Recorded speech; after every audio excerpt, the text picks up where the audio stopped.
Hello and welcome back to my channel. I'm Sophia, and for today's video I realized I hadn't filmed a book haul since February, and when I realized that I said to myself I need to make amends. I need to film a book haul. I need to update you on all of the new books that have graced my bookshelves. However, I am a little bit proud of myself because there's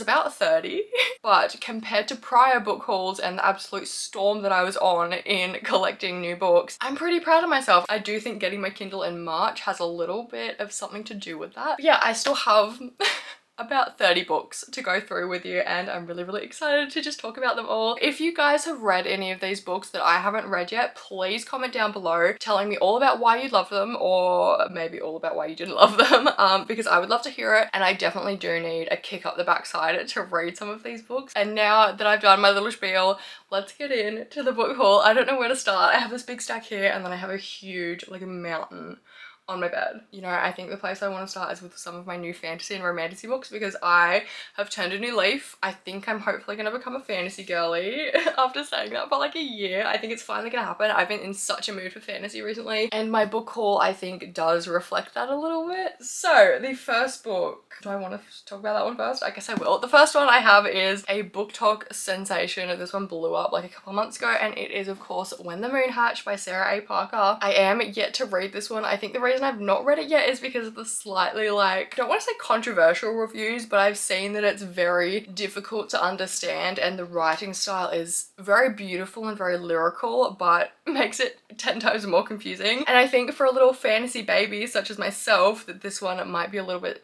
intimidating, might be a little bit scary, it might be a little bit hard to get into. I have heard like whisperings that the audiobook is really good on this one, so if you listen to it, please let me know. But this one has dragons in it. That's kind of the reason I'm so excited for it. And I think it's also got like an assassin, and listen, I love me an assassin, so I'm really excited to finally get to this one when I work up the nerve to dive in. Next up we have a book that I think I put in a TBR video because there's a prompt in my TBR jar, if you're not familiar, that tells me to buy a book, and I usually always listen to it. But this book is A Ship of Bones and Teeth by Karina Halley. So I read A Sea of Ruin by Pam Godwin, absolutely loved it. It does have some slightly controversial content, but I really enjoyed the pirate atmosphere of it,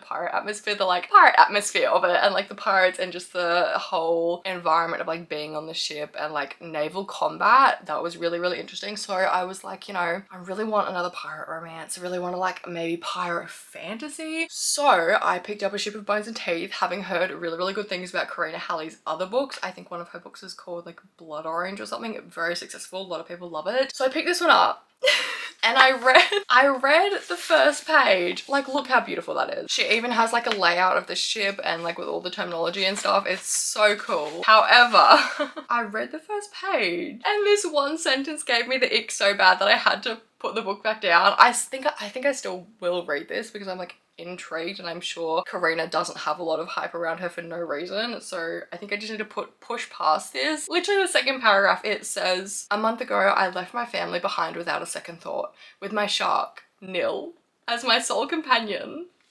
When I read that line I was like, okay, Miss Girl's like got her shark on a leash, like I have purse kind of energy, you know? And then it dawned on me when I was talking to one of my friends about how just outlandish that one line was.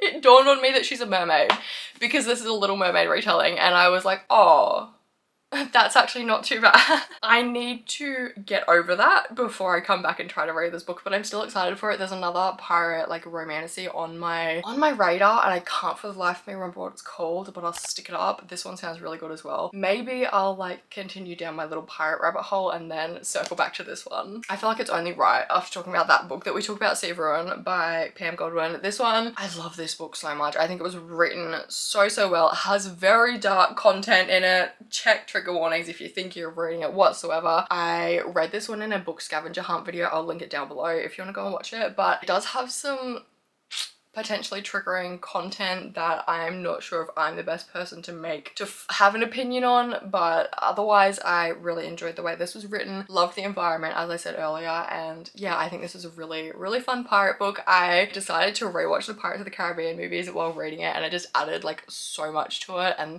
listening to the soundtrack while reading it as well, oh my god, it was incredible. The experience was a 10 out of 10. Next up we have a little bit of an impulsive purchase. This is Full of Ruin and Wrath by Jennifer L. Trout. I'm pretty sure JLA wrote Blood and Ash, right? I haven't read that series, but when Amazon was having its like Prime deals earlier in the year, I was like, you know, I'm sure this book wouldn't hurt. Added it to my cart.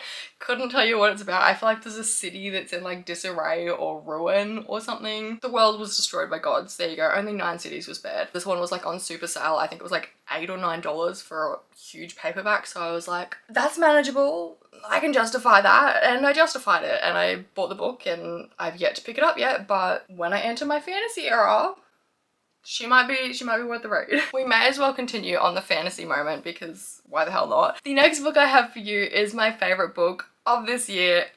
Absolutely nothing's even come close. This is A Fate Inked in Blood by Daniel L. Jensen. Me having a fantasy book as my favorite book of the year, like ever. Crazy, crazy. But this one was just incredible. It's set in like Viking times and we follow Freya. I was gonna say Feyre. We follow Freya and she's like newly discovered that she has a drop of tears blood. So she has like powers of protection, and when this is discovered and when her secret gets out, there's like a big leader who comes and like snatches her, and his son is also like a child of God, has a drop of God's blood. And yeah, it's their relationship as they sort of like traverse Viking moments, Norway maybe? But yeah, I just love this book so much. It really does a fantastic job of incorporating Norse mythology but doing it in such a clever but still easy to understand way, because I'm not, as I said, I'm not well versed in fantasy, but I think this one is still fantastic. And the ending, it does end on a cliffhanger. The second book's coming out early next year, I want to say, but the ending, oh my god, it was insane. Insane. I love this book so much. I'm never going to stop raving about it. I think I've successfully managed to mention it in every single video since I finished reading it. So,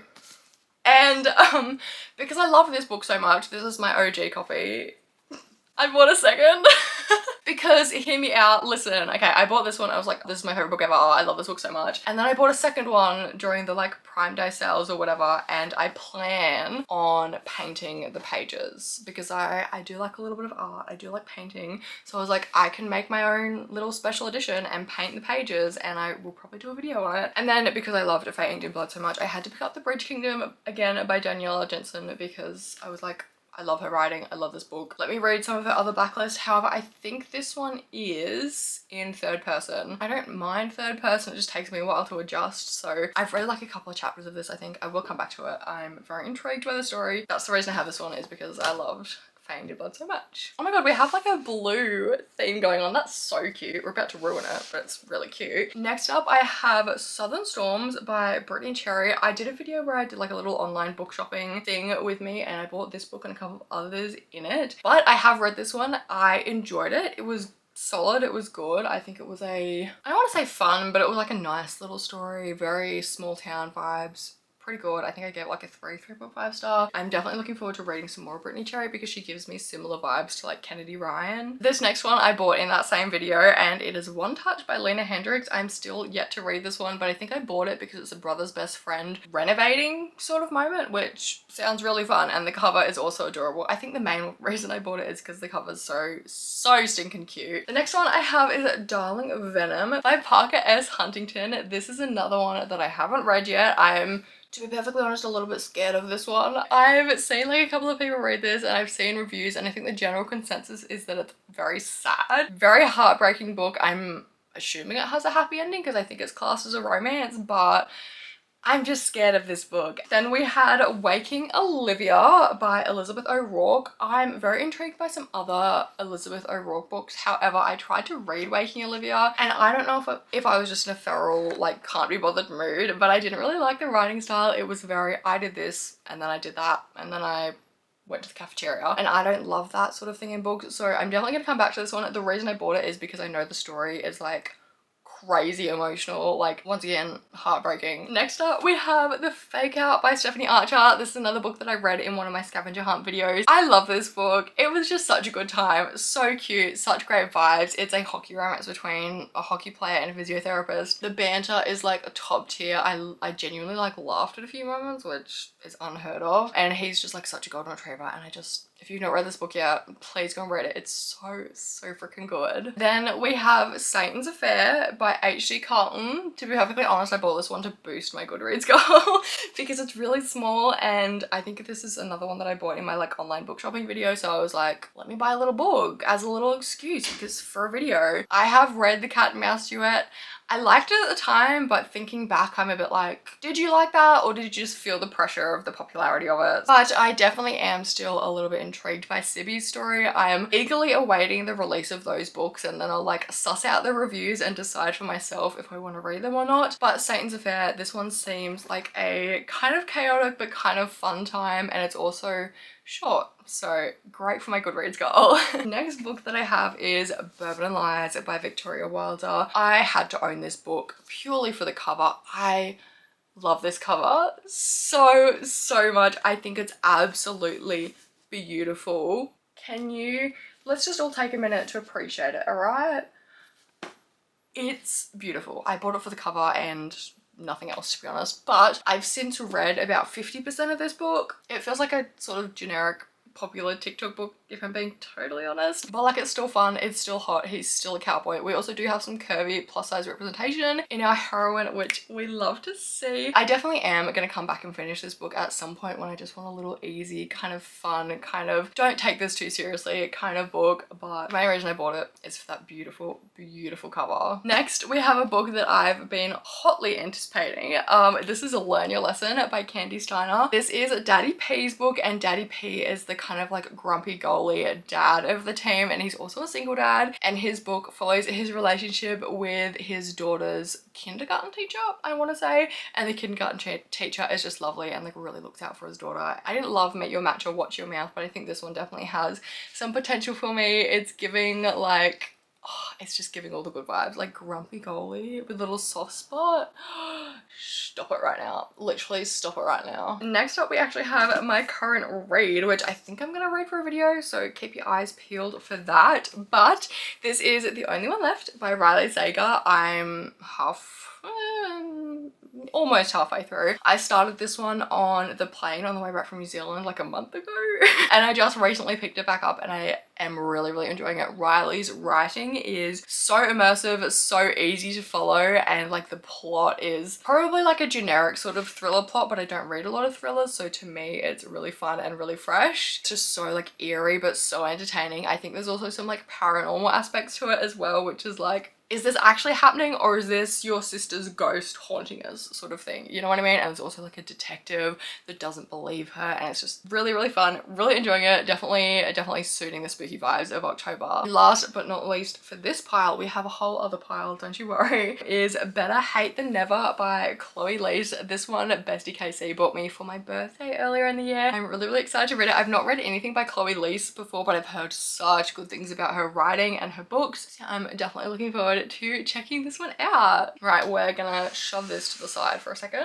So first cab off the rank is Wild Love by Elsie Silver. I pre-ordered this one, I think, and I've still yet to read it, but I did get the Mountain Spine, which is so fun. But yeah, I'm yet to read this one yet. I've heard some kind of bad reviews, so I've not like lent into picking it up. I also just haven't been really vibing a small town cowboy romance at the moment. I'm still happy to have this book. I do really like the cover, and I think she looks really cute with the rest of my Elsie books, so hopefully I'll get to her eventually. Next up, we have two more of the books that I bought in my little like online book shopping video. I think these are the last two, but we have Trting the Player by Rebecca Genchak. This is a hockey romance. I think I read like a couple of pages on it on Kindle Unlimited or something, and I was like, that sounds really freaking cute. You're coming home with me. And I also love the revamped cover. I remember the like old covers with, it was like a girl in a jersey, or the alternative one was like a flower, but I think these ones are so much cuter. They definitely are like the stereotypical cartoon cover, but sometimes I like them, sometimes I don't. I do like this one. I think it's very cute, and I love the blue with like yellow accents. And I also do love a little like a tutoring trope, so I think I'm gonna like this one. Next up,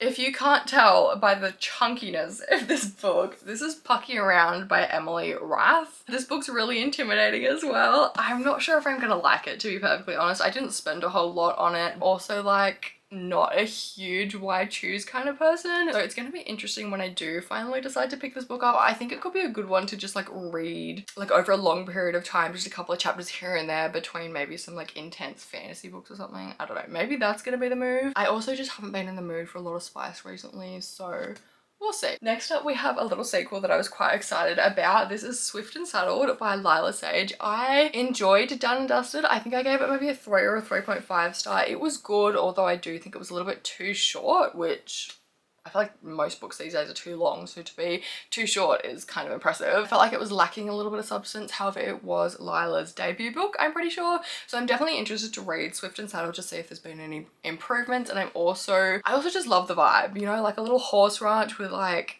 Airbnb things on it, accommodation, like it just sounds very fun. Next up, we have one of my most hotly anticipated books of the year, and I'm really shocked that I haven't read it yet, but it is The Dixon Rule by Elle Kennedy. The Graham Effect was in my like top 5 favorite books last year, so I was really excited for The Dixon Rule. I haven't actually read it yet. I've just been in like a funny reading mood. I've really been like letting myself mood read because otherwise I'm not gonna read. We'll get to this one eventually. I'm definitely interested in it. I've heard it's quite spicy, and I just love like Elle Kennedy's books just feel like a little like coming home warm hug kind of moment for me, because the off-campus books I think were the first hockey books that I ever read like 3 years ago or something, so I'm really excited to dive back into this one.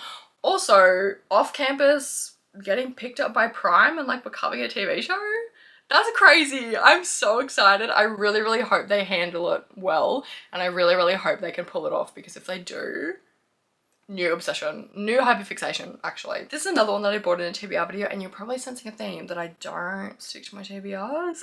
But this is Duststor by Maggie Gates. This is another cowboy romance. Again, I just don't think I've been in the mood for cowboy romances recently. I have a lot of them, but this is Duststor. This is another single dad romance, and this one sounds very cute. I've read a couple of pages a while ago and I really enjoyed the writing style, so I'm definitely intrigued to come back to this one when I get back into my like small town kind of vibe. And I really love the cover as well. I've seen the rest of the books in this series as well, just like on Instagram, and they're so gorgeous. I think it's different, but it's still really cute. Next up, we have 2 Abby Jimenez books. The first one is Just for the Summer. I saw someone read this book, I can't remember who. I heard this one is like they go to a lake house, I want to say, and there's just like a lot of cute moments. I'm not doing a good job at describing this book at all. I also just adore the colors in this cover so much. Like, are you joking me? Proper rainbow, proper sunset, just so pretty. And if I love this book, it's absolutely getting displayed on my shelves because I think it's gorgeous. Yeah, I'm really excited to pick this one up, hopefully soon. Then the second Abby Jimenez book that I have on my bookshelves is Yours Truly. Bestie Casey bought this one for me because she absolutely adored it. I think it's probably her favorite book of the year so far. I'm really excited to read this one. This one I think follows 2 doctors, and they leave each other like sticky notes in their lockers and things, and it's very cute. I'm definitely interested in picking this one up sometime soon. It also matches my nails, which is really cute. Next up, we have my other current read. I want to say current read. I haven't picked it up in maybe a week, but like current read. We have Collide by Balaclava. This one's on my TBR for this month. So far, really cute. Really enjoying it, giving me those like college kind of vibes. It's about a college hockey man, obviously, and she is, I want to say, going for her master's or trying to get into a like graduate PhD program or something. She gets assigned to work with the hockey team on her project to gain entry into this program, and he was being a real smart ass about it, and she's getting fed up. And I really like the dynamic so far. The cover also so cute. I'm a sucker for a cute cover. This is again one of the cartoon covers that I really like. I find if I own a cartoon cover, it's probably because I like it. I don't own a whole lot of them, but this one, so cute, and I love the colors so much, and I'm really excited to keep reading it. And last but certainly not least, we have 3 books from a series because I read the first one and fell in love. The first one is Where We Started by Ashley Munoz. The second is Where We Belong by Ashley Munoz, and then the third is Where We Promise by Ashley Munoz. There's also a 4th one out in the series, but I don't have it because I couldn't find the discreet cover. But I absolutely adored Where We Started. It is a motorcycle romance, and it's definitely like the very stereotypical stereotypical kind of motorcycle romance with like the clubhouse and things, but I just loved the characters and I loved the sort of found family, and I just found it so interesting and fun to read about. And I also really like Ashley Mullins' writing style, so I obviously had to go out and pick up the other two as well. Actually no, I bought all three of them together because I read the first one Kindle Unlimited, but yeah, I have three of them now because I really like the first one. I've yet to read these two yet, but hopefully sometime soon when I get back in the mood for this sort of book. And there we have my entire book haul. I'm proud of myself for only accumulating this many books in like 8 months. That's pretty good. I'm proud of myself. That's definitely an improvement as compared to last year. I've definitely saved a little bit more money. Yeah, thank you guys so much for watching. I really hope you enjoyed this video. I can feel my voice starting to dry. I feel like I'm a little bit sick. Like I've got this like dry cough. It's not very fun, but anyway, once again, if you've read any of these books, please comment down below telling me all about them. I would love to hear your opinions and your thoughts, and also if you want to see any of them in a video, let me know. If you did enjoy this video, please don't forget to like, comment, and subscribe because I would love to have you here. And yeah, thank you so much for watching once again, and I will hopefully see you in the next one. Bye!